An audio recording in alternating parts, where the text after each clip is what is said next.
Hi everybody, my name is Matt Stevens and I'm the head of TalentLens in the UK. Many thanks for taking the time out of your day to join me for this webinar about critical thinking and why it's the #1 skill for your workforce. Now, the world we're living in is moving at an ever-increasing pace.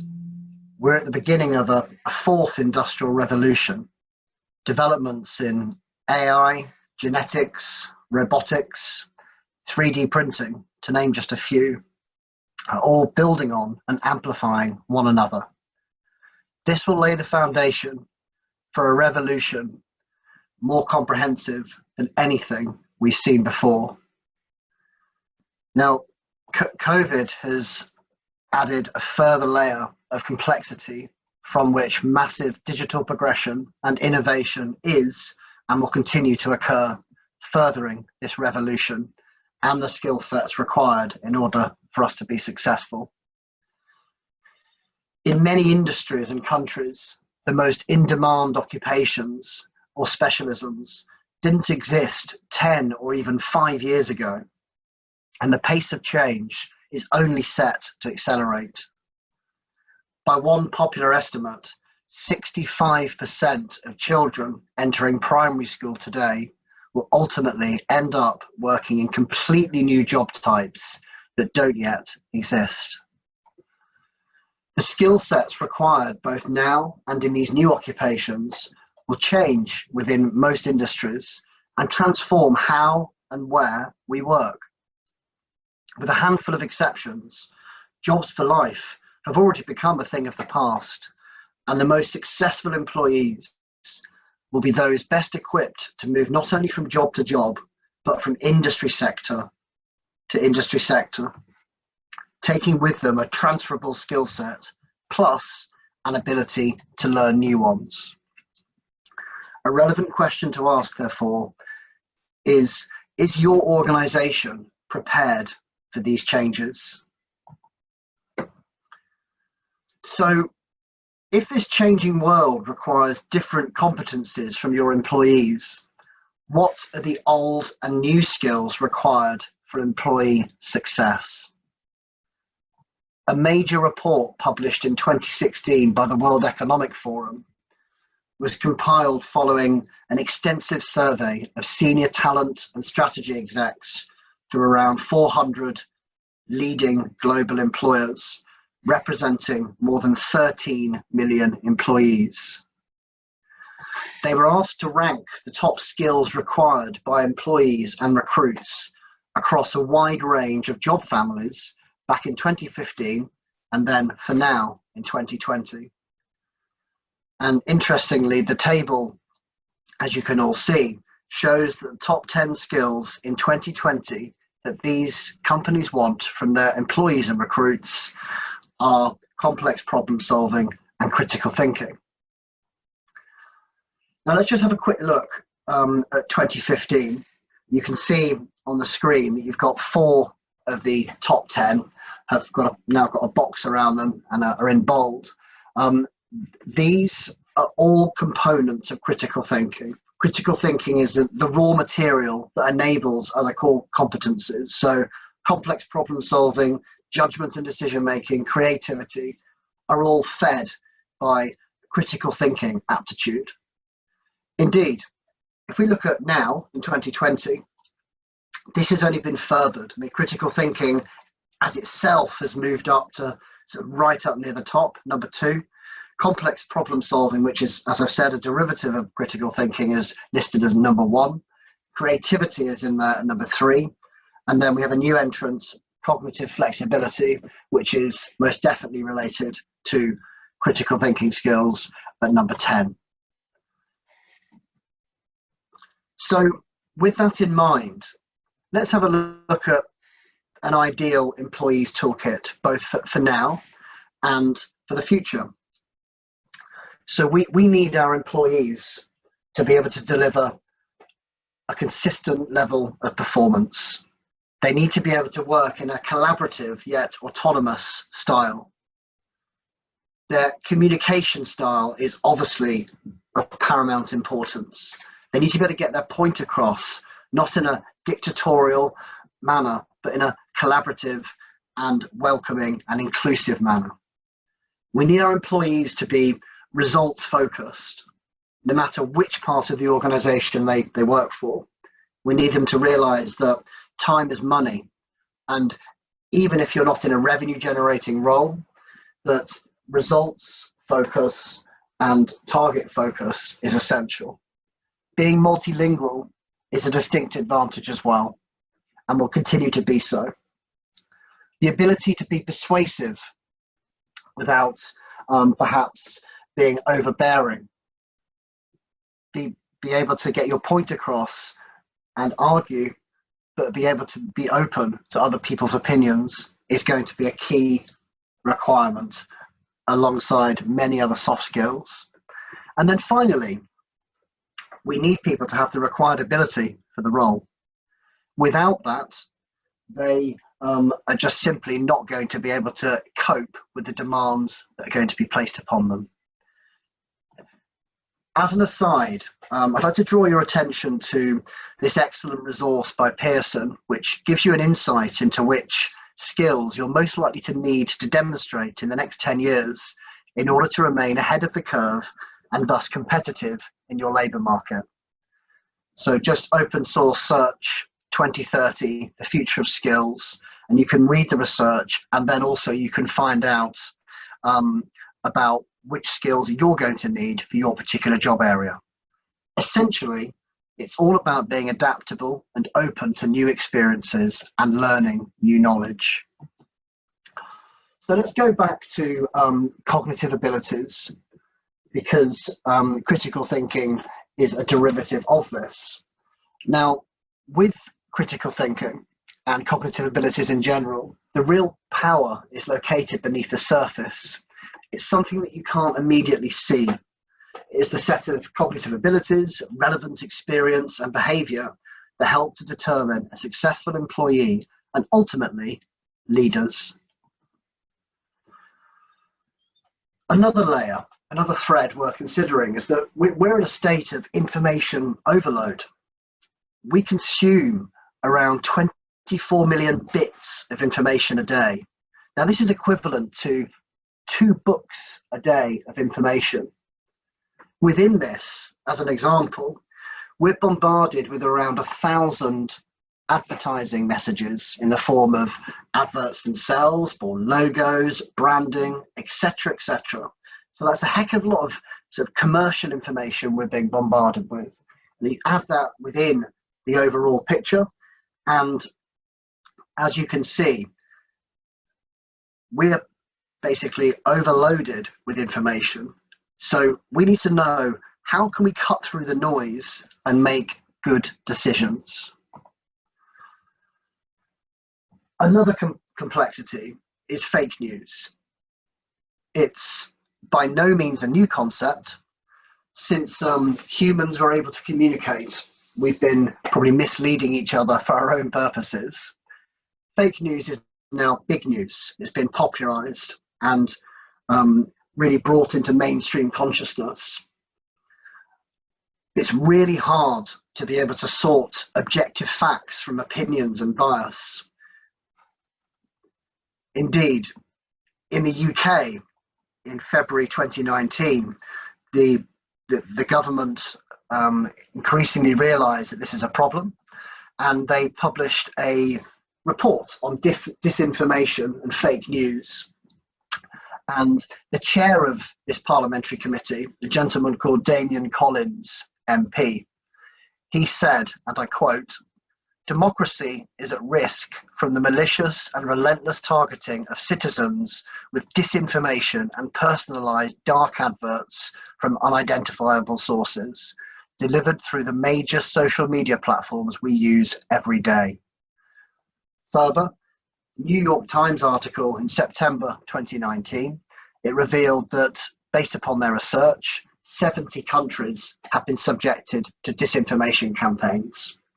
Now, this is obviously pre-COVID as well. So I would contend that this spread of misinformation and disinformation has only extended even further over the last few months. This is much publicised. So let's just have a quick recap. I mean, critical thinking has been identified as a core, if not the most important workplace skill. We're bombarded by fake news, misinformation. We're also required to be able to think on our feet and show that we're able to handle the complexities of the modern world. So how can that be measured? How can that be identified? Well, critical thinking has been shown to be able to help people to navigate through the difficulties that we're currently facing. A definition of critical thinking is that it's an ability to look at a situation and clearly understand it from multiple perspectives, whilst separating facts from opinions, myths, prejudice, hunches, and assumptions. In other words, it involves the ability to question assumptions, etc., in order to make a logical decision based upon a consideration of all the options and an evaluation of all the facts. In action, it would look something like this. I mean, there are a myriad of other examples, and it's relevant across all industry sectors, and I would contend most job roles as well. But let's just pick three. So a lawyer would review evidence and use critical thinking to lay out a strategy to win or settle a case. An investment manager would review economic developments and use critical thinking to decide which strategy to pursue. A nurse would use critical thinking in order to analyse a patient's situation to help preventing a situation from escalating even further. Now, in addition to all the job-specific related tasks, they would all use critical thinking skills to help them plan and organise or prioritise courses of action. Now, we're in a situation right now where we're only ever one tweet away from a negative, or one tweet away or a negative customer experience away from a damage limitation exercise. Therefore, we need our employees to be able to think critically, logically, read between the lines, because if they don't, in this modern world, it can all lead very quickly to damage to the person, team, or organisation as a whole. So let's take a bit of a closer look at what critical thinking is. Now, I've already mentioned that it's the raw material that enables other competencies. So critical thinking is kind of the bedrock, if you like, on which other core requirements are built. So it feeds into your strategic and creative thinking, your information gathering, your synthesizing of that information, your sense making, your analysis and your problem solving, and your judgment and decision making.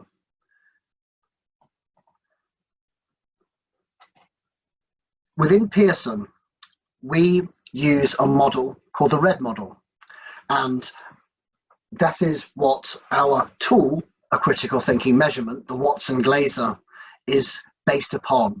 So there's three main components to the RED model. The first one is recognizing assumptions. If someone's able to think logically with clarity and precision, that should facilitate them to being able to recognize assumptions effectively. Having recognized assumptions, they want to look at being able to evaluate arguments using an approach that's objective and accurate.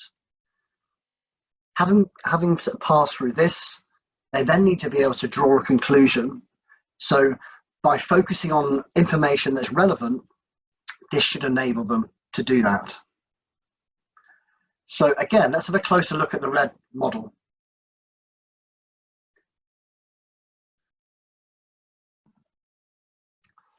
So if we're able to distinguish assumptions from facts and recognize unsound assumptions, we're able to paint a clear picture of where we are.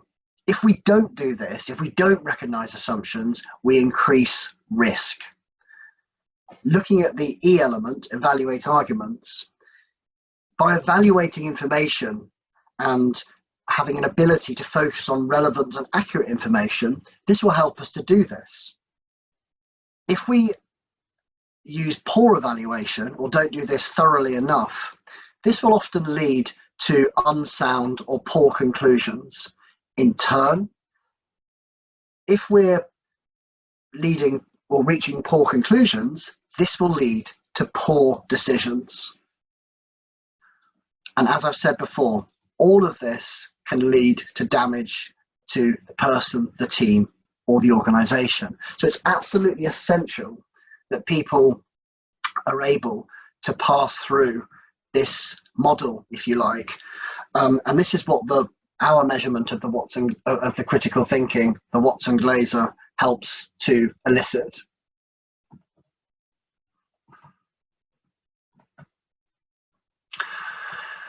So our mission within TalentLens is to help companies recruit and then develop excellent employees.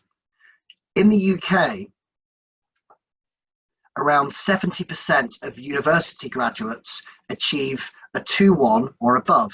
Now, a 2-1 is the second highest mark you can get. So, in other words, we know with 70% of our graduates achieving at least the second highest mark, there are plenty of good candidates out there.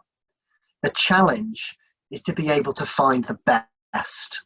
Now, critical thinking is often assessed as an early stage of recruitment.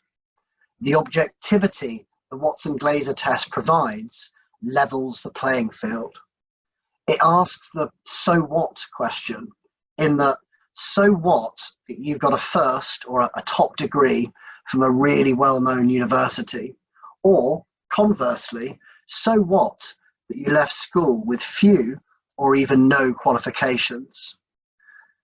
I mean, we all know extremely bright people with no qualifications who are very successful. And similarly, we all know extremely qualified people who make bad choices. Therefore, it's not just about what you know, it's about the decisions you make. Now, critical thinking ability underpins this completely. So, I mean, I'd actually extend this quote to employees in general. And I think we'd all agree that we prefer to hire people who have the capacity to make logical and sound choices rather than the opposite.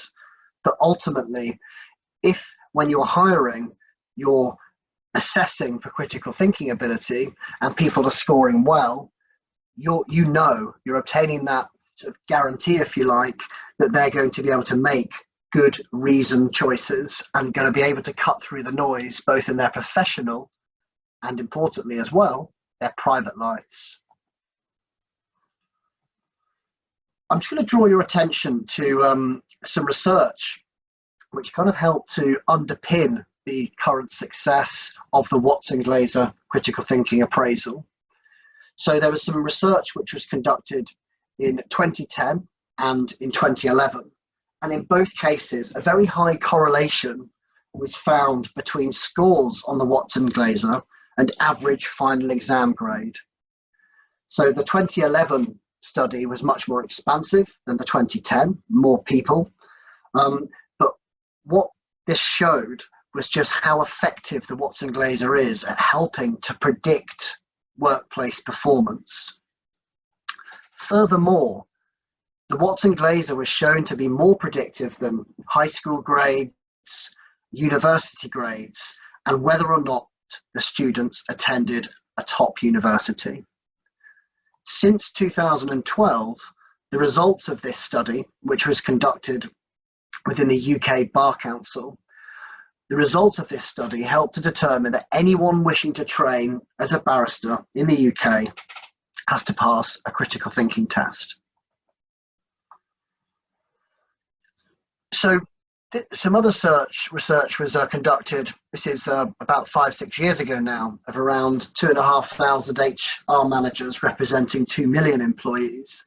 and they were asked to highlight the number one lacking competence in the workplace.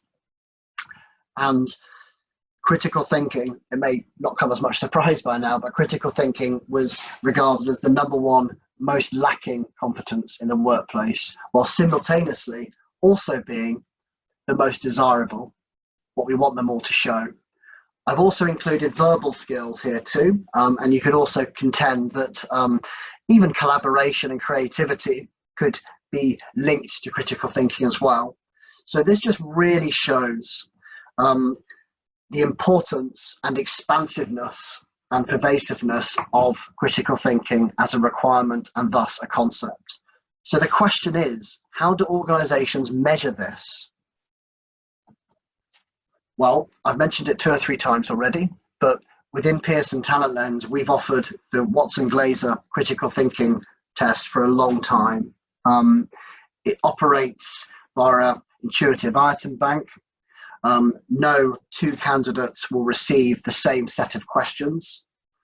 There are 40 items. It takes, I mean, there is a time limit, but it can be set to be taken without time as well. But it can be done in between 20 and 30 minutes on average. So it takes not particularly long, but just from that one time period, you get a very accurate depiction of how effective someone is going to be. It's currently available in these languages: English, French, French Canadian, Dutch, Spanish, Latin American Spanish. And as I've highlighted, studies have shown predictive validity between overall performance in the role and critical thinking ability. So in summary, critical thinking is the ability to look at a situation and clearly understand it from multiple perspectives, while separating facts from opinions, hunches, and bias, and potential bias.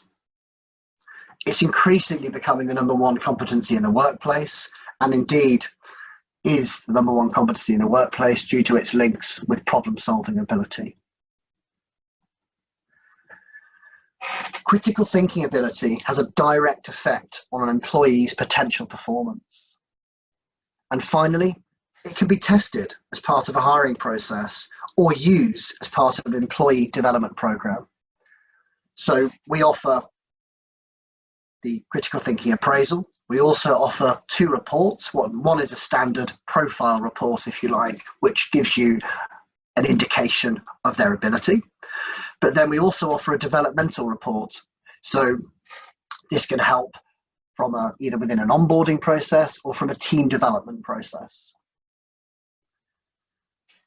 So from a closing note, the success of your organization depends upon the quality of the thinking and the decisions made by everyone in your business. Just by hiring people with degrees is not enough. It's not really important the level of qualification that someone's received, as long as they're able to show critical thinking and problem-solving ability.